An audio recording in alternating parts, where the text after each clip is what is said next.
Hello à tous et bienvenue dans Silence ça souhaite, le premier podcast à écouter pendant ta séance de sport. Nous, c'est Eva et Thomas, on est frères et sœurs et les fondateurs de Bibi, ta nouvelle marque de sport préférée. Tu veux booster tes résultats, rééquilibrer ton alimentation ou tu souhaites tout simplement que ta séance passe plus vite? Sur ce podcast, nous recevrons des coachs, des passionnés de sport ou même des sportifs du dimanche qui te partageront leurs meilleurs conseils ainsi que leur parcours. Silence! Chut, ça souhaite. Dans cet épisode, je reçois Marie alias Pilatez-moi kiné sur Instagram. Avec Marie, nous allons parler de sport et de blessures. Quelles en sont les causes, mais surtout comment les éviter et que faire après une blessure pour bien récupérer. Du mode de vie à la médecine en passant par les méthodes de grand-mère, vous verrez, cet épisode est riche en informations. Si vous aimez le podcast, la meilleure façon de nous le dire est de nous mettre 5 étoiles et un petit commentaire sur Apple Podcast. Merci et bonne écoute. Salut Marie! Salut Eva! Merci d'avoir accepté notre invitation pour ce nouvel épisode de podcast. Avec grand plaisir, c'est une grande première. Génial. Grande première pour un sujet d'ailleurs qu'on n'a pas trop abordé encore, puisqu'on va parler de sport, bien sûr, mais aussi de blessures. Et oui, souvent ça va de pair, malheureusement, c'est des choses qui arrivent souvent.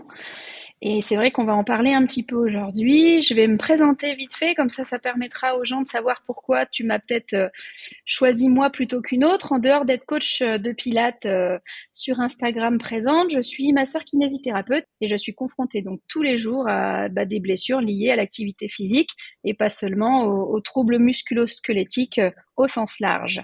Ok, donc parfaite présentation. Donc, comme tu le disais, tu es souvent confrontée à des blessures vu que ça va de pair avec le sport. Tu peux nous en dire un peu plus? Écoute, tous les jours, hein. Après, des blessures du sport, ça peut être très large. Ça peut être des entorses, que ce soit de cheville, de genou. Ça peut être des lésions musculaires. Ça peut être des tendinites. Ça peut être des ruptures ligamentaires, des fractures. Donc, ça peut vraiment être plein de choses pour vraiment toutes les activités physiques en tout genre. Et en général, toi, de ce que tu vois, est-ce qu'il y a des causes qui reviennent souvent de ces blessures? Ouais, alors les causes qu'on peut rencontrer le plus souvent, c'est la surcharge de l'activité. C'est des gens qui n'en ont pas fait depuis un petit moment, qui décident de s'y remettre d'un coup parce que physiquement ils en ressentent le besoin ou qu'ils ont enfin plus de temps entre les enfants, le boulot ou les soucis personnels et qui se mettent une charge trop importante. Donc derrière ça lâche. Quand tu parles de surcharge, est-ce qu'on parle du fait d'en faire de manière trop fréquente ou tu parles de charge de poids? Par exemple, on prend trop lourd, ou les 2? Ça peut être les deux. Ça peut être complètement les deux, ouais. Ce qu'il faudra savoir, et on en reparlera après, mais il y aura rien de mieux que de la régularité, de la progressivité. Donc, si tu as l'habitude de faire du sport sans rien et que tu mets des charges trop lourdes, tes muscles n'auront pas la capacité de supporter ces charges et donc potentiellement pourront déclencher des tendinites ou des choses plutôt spécifiques comme celle-là. Et par contre, effectivement, si tu fais rien et que d'un coup tu te mets à les faire, je prends l'exemple de la course à pied, 10 km tous les jours, à un moment donné, physiquement, en fait, le repos fait partie intégrante d'un planning de sport, quoi. C'est obligatoire. Donc, les causes, pour revenir à ce que tu me demandais, on parle repos, il y a le sommeil qui va aller avec, il y a un manque d'hydratation, il y a un geste inadapté aussi. Ça va être un changement de matériel des fois où on n'a pas l'habitude. Ça peut être un sport traumatisant, hein, où il y a des sports de combat ou des choses, encore la course à pied, tu te foules une cheville simplement dans un trou ou dans quelque chose que t'as pas vu. Et puis l'alimentation peut aussi entraîner une diminution des performances, des capacités physiques, et bien sûr la surcharge pondérale qui va aussi avec peut entraîner des fois une sursollicitation et un risque de blessure accrue. Comme quoi, en fait, avant de faire du sport, faut pas mal se documenter parce qu'il y a un réel besoin d'être, au courant de toutes ces choses. C'est vrai qu'on entend beaucoup, les gens qui se lancent, comme tu le disais, à fond dans le sport, parce qu'ils ont un créneau ou parce qu'ils veulent, je sais pas, rentrer dans une robe ou un maillot de bain, par exemple. Ça va être la période du moment. C'est ça et du coup, on veut aller très vite, très fort, mais après, du coup, on est bloqué pendant pas mal de temps. C'est ça, c'est toujours bien de se faire accompagner, hein. Mmh. De toute façon, que ce soit par un professionnel de santé, un coach, suivant ce qu'on fait, un entraîneur. Mais c'est sûr que se lancer comme ça, en tout cas, la progression doit être établie par quelqu'un qui connaît le sujet, c'est sûr. Et justement, ces blessures-là dont tu parles, est-ce qu'on peut les éviter? Et comment on va les éviter surtout? Voilà, il y a des choses qui vont être plutôt entre guillemets simples en théorie. Quand on parle de sommeil, ça va être de dormir suffisamment. C'est quoi dormir suffisamment? Ça va dépendre de chacun. On n'a pas tous le même besoin en heures de sommeil, mais souvent on parle quand même entre 6h30 et 9h par nuit. C'est le bon compromis, quoi. Ah, moi, je suis la team 9 heures, hein. Moi aussi. Un gros Moi aussi. bébé. Après, il y a la team sieste. Il y a le moyen de se reposer aussi différemment quand on n'a pas forcément la possibilité de faire des grandes nuits ou en fonction des activités professionnelles de chacun. Ceux qui bossent, qui ont des rythmes de semaine de nuit, de semaine de jour. Enfin, il faut trouver son créneau, mais le repos est important et le sommeil aussi. On parlait d'hydratation, boire évidemment, ça va être hyper important. Donc là, on parle de entre 1 et 3 litres par jour. Ça, c'est pareil d'une personne à l'autre, mais au moins 1 litre, 1 litre et demi, quoi. Est-ce que tu aurais des petits conseils pour, une personne qui boit pas assez, pour y penser pendant la journée? Se trimballer avec sa bouteille ou sa gourde, ça c'est la meilleure des solutions. Après, là où il faut faire attention, c'est que quand on parle d'hydratation, souvent les gens ils font l'amalgame et ils disent oui, j'ai bu plein de café. Mais il faut savoir que tout ce qui est café et thé, c'est pas vraiment considéré comme une solution d'hydratation parce que dedans il y a de la théine et de la caféine qui sont des diurétiques et ça va plutôt te donner envie de faire pipi. Et c'est pas considéré comme réellement de l'hydratation. Il faut vraiment boire de l'eau ou de l'eau gazeuse, peu importe, mais sans vraiment rien dedans, quoi. J'ai une dernière question qui me vient à propos de l'hydratation. En ce moment, notamment sur les réseaux sociaux, on voit beaucoup de marques qui se lancent, je citerai évidemment aucun nom, pour, aromatiser l'eau, et faire en sorte de boire plus. Est-ce que tu as un avis sur la chose? Oui, je pense justement, quand tu dis il y a des solutions, je pense que ça peut en être une. Je pense que c'est bien parce que par le cerveau, il se passe plein de choses. Des fois, on gère pas tout. Il y a plein de gens qui aiment pas forcément le goût de l'eau. Et pour en avoir essayé certaines de ces marques, pour le coup, le fait de sentir une odeur agréable donne plus l'envie de boire et un meilleur goût aux papilles alors que c'est que de l'eau sans goût. Donc ça peut être peut-être une solution. Moi, j'ai essayé Air Up, celle où tu mets autour de ton goulot une capsule qui a juste une odeur, en fait, pour vraiment envoyer des signaux au cerveau. Il n'y a rien de rajouté, quoi. Donc on ne parle pas de pastilles qui se diluent dans l'eau et qui ont tendance à être, bourrées d'édulcorants pour certaines. En tout cas, je parlerai pas de sujets que je connais pas, donc non, j'ai pas testé cela. OK, ça marche. Un autre conseil que l'hydratation pour éviter les blessures? Oui. Une bonne préparation physique. Ça, c'est bien. Si on veut être solide dans un sport, il faut que nos muscles soient capables de réaliser cet effort. Mmh. Donc, une préparation physique adaptée et un truc qui va être hyper important, c'est un échauffement actif spécifique en fonction du sport que tu réalises. Et ça, vraiment, ça va permettre d'éviter le risque de blessure. Et comment on trouve ce genre d'échauffement? C'est vraiment en fonction de ton activité. Donc, l'échauffement, faut que ce soit des mouvements, comme j'ai dit, actifs, c'est-à-dire qu'il va falloir bouger. Et donc, si tu fais de la gym, par exemple, qui va hyper solliciter les poignets, ça va être important de ne pas les oublier, de venir les mobiliser. Pourquoi pas mettre les mains au sol et venir avancer l'épaule dans tous les sens sur les côtés, tourner les poignets, vraiment solliciter les articulations et étirer, travailler les muscles qui vont être sollicités pendant l'activité. Si c'est le footing, on va plutôt travailler sur des chevilles, sur des montées de genoux, des talons-fesses, voilà, des choses qui vont travailler les membres inférieurs. C'est vrai que, souvent et moi la première, je l'avoue, on a tendance à vouloir gagner du temps, à se mettre direct dans la séance. Mais bon, Mmh. après, à quel prix? C'est ça. Je pense qu'il y a des choses où tu peux, si vraiment tu veux gagner du temps, qui sont moins importants et on verra après autour des étirements. Mais l'échauffement, il faudrait toujours le faire. Je pense que c'est vraiment le truc, ça et la prépa physique, en dehors des facteurs de la vie quotidienne, c'est vraiment les choses qui éviteront qu'on a des blessures. OK, donc si je résume tes meilleurs conseils pour nos auditeurs, on a parlé d'une bonne hygiène de vie, donc bien dormir, boire beaucoup d'eau, ne pas hésiter à s'aider par, différentes, techniques, évidemment avoir une bonne alimentation équilibrée, bien dormir, la nuit, une bonne préparation physique et ne pas squeezer l'échauffement pour gagner du temps et faire, un entraînement progressif. C'est ça. Et pourquoi pas avoir des conseils techniques inhérents toujours à cette pratique du sport en question. Adapter le bon matériel. Le mec qui fait de la course à pied, en fonction de son niveau ou de sur quel type de terrain il va courir, on va lui donner des chaussures avec un drop plus ou moins élevé, des conseils plutôt courir médio-pied ou avant-pied. Ça, c'est des choses aussi qui feront en sorte que tu te blesses potentiellement moins. Et alors quand on se blesse, qu'est-ce qu'on fait après? Ben, la meilleure chose, c'est d'aller consulter à plus ou moins court terme. Après, ça va être de stopper l'activité tout de suite, surtout pour pas prendre le risque d'augmenter la blessure qui est en train de démarrer. Et puis oui, aller consulter, s'écouter, je dirais, parce qu'il y en a plein qui s'acharnent, qui s'acharnent.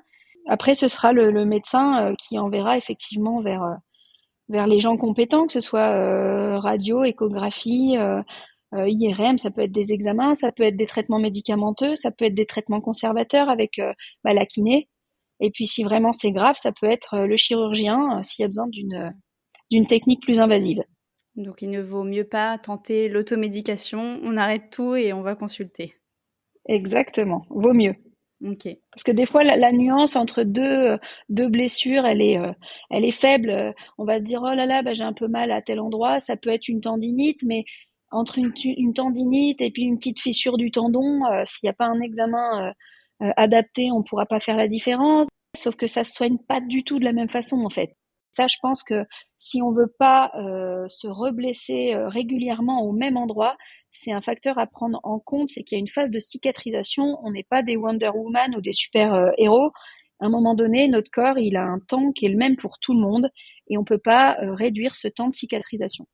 Et au niveau kiné, vu que tu es kiné Marie, est-ce que tu aurais, une autre technique qu'on n'aurait pas encore évoquée pour récupérer?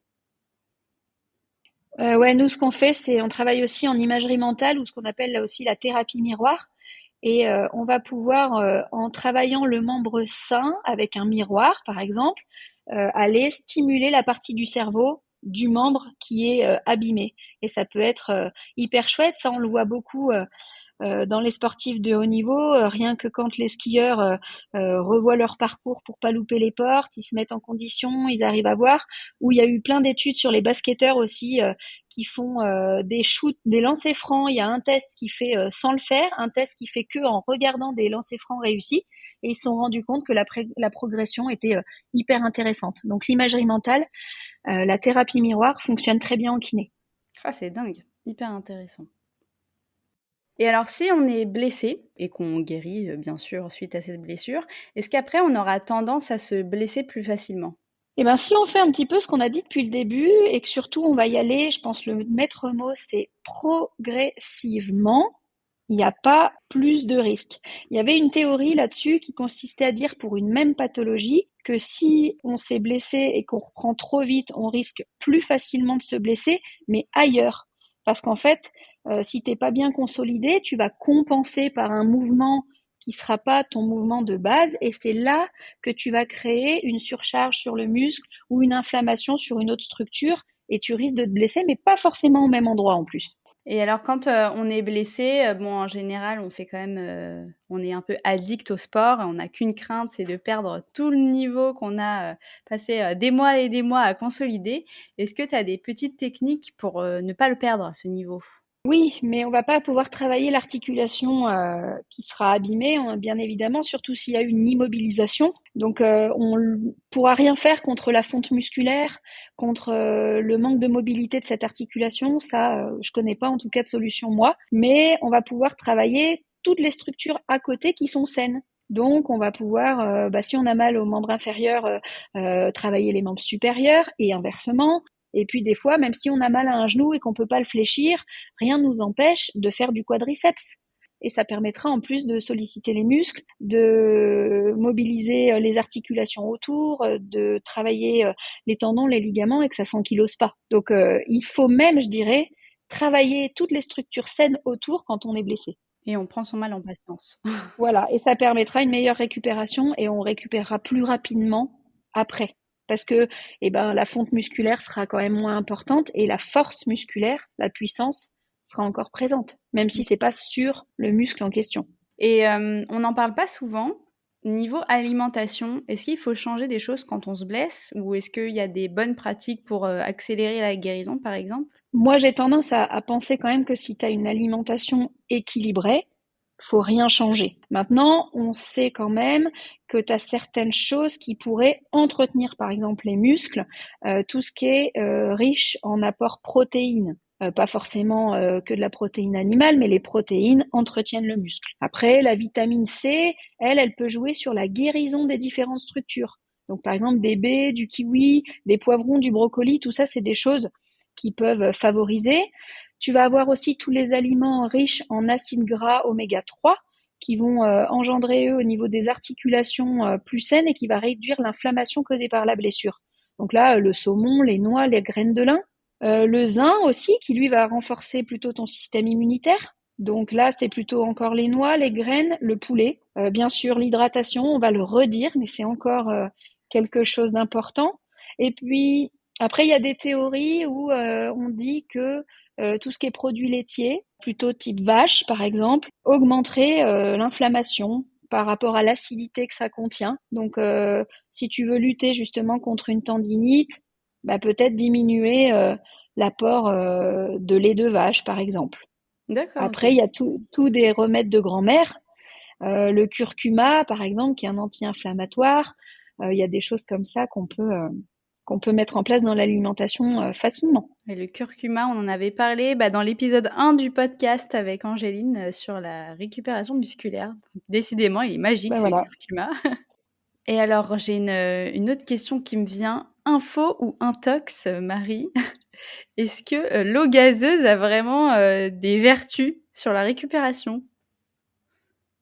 Alors, je dirais plutôt oui, moi, parce que elles sont naturellement bicarbonatées. Et on sait que le bicarbonate, en fait, c'est ce qui va permettre de lutter contre l'acide lactique. Et l'acide lactique, c'est ce qui va être stocké par ton muscle et ce qu'on appelle vulgairement la crampe. Donc, en fait, boire de l'eau gazeuse naturellement bicarbonatée ou même mettre une petite bicarbonate dans l'eau permettrait de lutter contre les crampes. Donc, je dirais info. Info. Bah super, je vais de ce pas aller me faire un plein de gazeuse. Et Marie, on va finir cet épisode par notre traditionnel jeu du tu préfères. Donc, petite question que j'ai gardée surprise, tu vas devoir répondre du tac au tac. Est-ce que tu es prête? Je suis prête. Marie, est-ce que tu préfères ne jamais te blesser mais stagner niveau résultat ou l'inverse?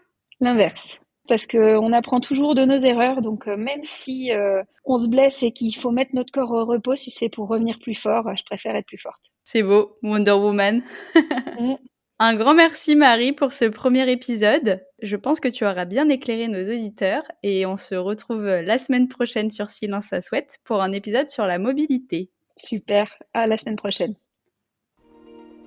Et voilà, l'épisode est terminé. On espère que tu es en train de dégouliner. On se retrouve très bientôt pour un nouvel épisode de Silence ça souhaite, et d'ici là, on te donne rendez-vous sur notre Instagram, mybibi.co.